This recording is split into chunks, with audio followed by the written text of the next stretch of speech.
Paşinyanın şərti sərhəddə qorxulu oyunu, Makronla gizli işbirliyi Ermənistana fəlakət yaşadacaq. Ermənistan, Cənubi Qafqaz regionu üçün atom elektrik stansiyaları və nüvə enerjisi ilə bağlı ciddi təhlükə mənbəyinə çevrilməkdə davam edir. Erməni hökuməti ölkəni qərbin sınaq meydançasına çevirməklə yanaşı nüvə tullantılarını qəbul etməklə yeni təhlükənin yaranmasına rəvac verib. Eyni zamanda qeyd etmək lazımdır ki, bu stansiya Rusiyanın Ermənistandakı ən təsirli rıçaqlarından biridir və AES ilə bağlı qərarlar birbaşa Kremldə verilir. Məsələn, 2000-ci ildə Avropa İttifaqı stansiyanın fəaliyyətini dayandırmaq üçün İrəvana 138 milyon avro təklif edib, amma erməni hökuməti məbləğin azlığını bəhanə gətirərək bundan imtina edib. Təbii ki, bu rıçağı itirmək istəməyən Moskva buna etiraz edib. Bundan əlavə, AES-lərin soyudulması çox vacib şərtdir ki, Ermənistan bu baxımdan ciddi problem yaşayır. Metsamorun soyutma sistemi üçün lazım olan su ehtiyatları yetərsizdir. Bu da fövqəladə hadisə zamanı soyutma sisteminin işləməməsi və radiasiya sızma ehtimalını qüvvətləndirir. Bəli, qeyd elədiyimiz kimi, Qərb, xüsusən də Amerika Birləşmiş Ştatları Ermənistanı sınaq meydançasına çevirib. Rusiyanı regiondan sıxışdırıb çıxarmaq, rıçaqlarını zəiflətmək istəyən Vaşinqton İrəvana kiçik modul nüvə reaktorlarını inşa eləməyi təklif edib. Bu addım Rusiyaya qarşı olmaqla yanaşı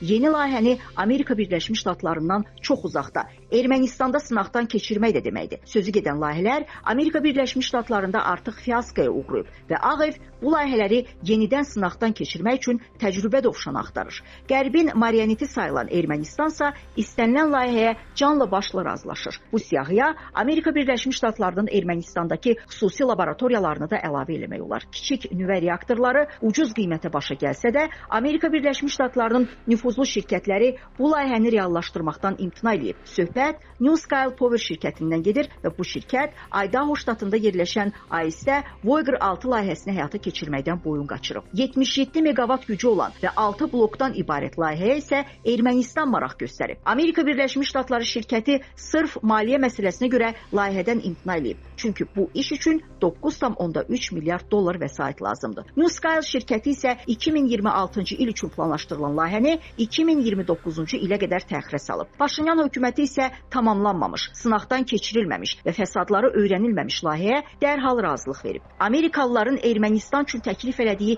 ikinci variant lisenziyalaşdırma mərhələsində olan BWRX-300 qurğusudur və belə texnologiyaya əsaslanan ilk stansiya ən yaxşı halda 2030-cu ildən sonra tikiləcək. Kiçik reaktor layihəsi nə Kanada, nə də Amerika Birləşmiş Ştatlarında hələ sertifikatlaşdırılmayıb. 18 ölkədə 80-dən çox layihənin işlənib hazırlanmasına və buna ümumilikdə 100 milyard dollardan çox vəsait xərclənməsinə baxmayaraq, qeyd olunan reaktorlardan heç biri indiyə qədər kommersiya məqsədli istifadə mərhələsinə çatmayıb.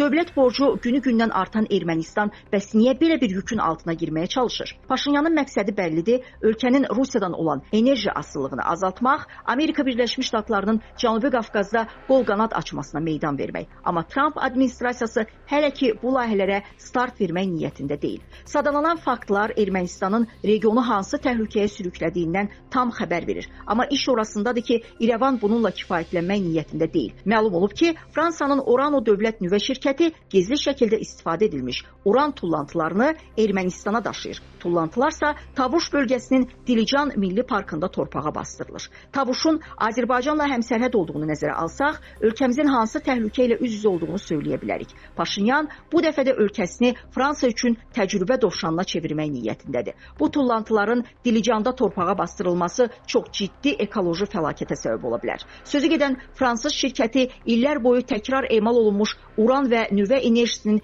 digər radioaktiv əlavə məhsullarını saxlamaq üçün Rusiya ilə əməkdaşlıq eləyib. Lakin Ukraynadakı müharibə ilə əlaqədar Qərbin sanksiyaları Rusiyaya çatdırılmanı siyasi cəhətdən qeyri-mümkün elədikdən sonra şirkət başqa həll yolları axtarıb. Şirkətin daxili sənədləri göstərir ki, Ermənistan qəfil və gözlənilməz qərar kimi meydana çıxıb. Bu dəyişiklik Paşinyanın 2025-ci ilin fevralında Fransaya səfərindən sonra baş tutub. Parisdə Makron və Fransa enerji sektorunun rəsmiləri ilə görüşən baş nazir müəyyən razılıqlar verib. verib. Bu razılıqlar nəticəsində isə nüvə tullantılarının ilk partiyaları Ermənistana iyun ayında gəlib. İşin maraqlı tərəfi isə bu işdə Anna Akopiana və Paşinyan ailəsinə rüşvət verilməsidir. Sənədlər sübut edir ki, 2025-ci ilin iyun ayında Anna Akopiana məxsus Mənim Addımım fonduna adi bir fransız şirkətindən 800 min avro iyanə köçürülüb. Fəaliyyəti qeyri-müəyyən olan bu fransız şirkətinin tarixçəsində isə bugünə qədər heç bir xeyriyyə addımı görünmür.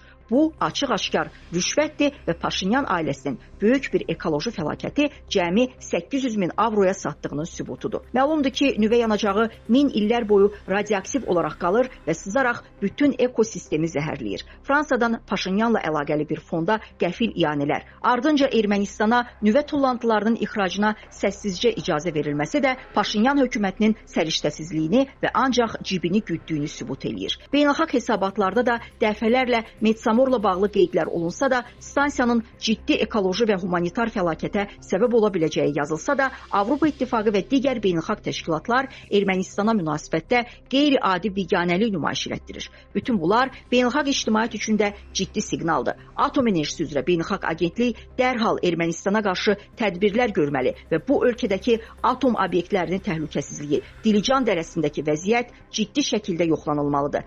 Əks halda Ermənistanın məsuliyyətsizliyi region üçün yeni Çernobıl faciəsinə çevrilə bilər.